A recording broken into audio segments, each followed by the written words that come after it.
Tonight.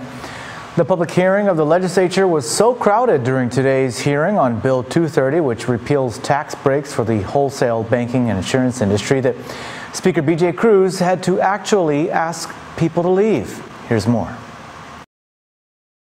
So please, there is no need for you to be uncomfortable standing up. You can be more comfortable in your offices, watching and coming as you wish later on. I mean, this is like a bela. You don't all need to stand in line and be the first ones.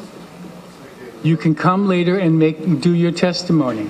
It was literally standing room only at the public hearing for Bill 230, a measure introduced by Governor Eddie Calvo with collaboration from Speaker B.J. Cruz to repeal the tax exemptions given to the wholesale, insurance, and banking industries to fund the GUAM Memorial Hospital. About half the crowd was made up of GMH doctors and staff, while the other half was made up of members of the business community, particularly people from the wholesale, banking, and insurance industries.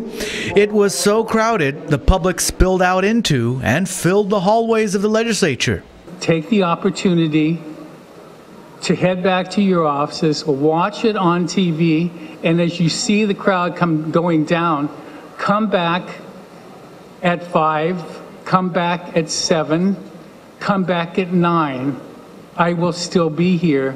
Once the crowd was under control, Speaker B.J. Cruz heard from doctors first because he was told they had to return to their patients. And we're here today because we desire from our political leaders a dedicated source of funding for the annual GMH uncompensated care shortfall that has been identified, roughly $30 to $40 billion a year.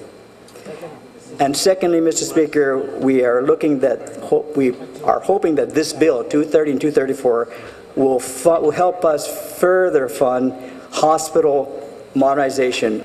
And looking ahead, Mr. Speaker, yes, there is a price tag. Healthcare is not free. And what price tag do you put on the health and lives of our people?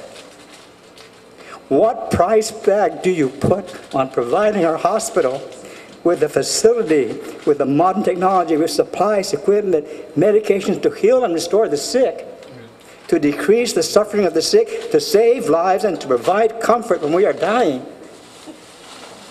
What price? Several more doctors spoke in favor of the legislation because it provides a funding source for the hospital. However, other members of the public, like former Senator Bob Klitsky, spoke in opposition to the measure, saying GovGuam should instead make more efforts to cut costs and then look at raising revenues on a temporary basis. He suggested a surcharge on the territorial income tax of 10% with a 1 fiscal year sunset provision on the surcharge. He also made other recommendations like leasing or selling GMH altogether. Simon Sanchez also submitted testimony in opposition to the measure, but with other recommendations similar to Klitsky's. Sanchez recommended temporarily raising GRTs to 5% with a 3-year sunset provision. GITA Administrator Jay Rojas submitted testimony on behalf of GITA in opposition to the bill because it contains a provision that prohibits GITA from issuing or renewing any more qualifying certificates, or QCs. A QC is a certificate given to businesses granting them various tax breaks.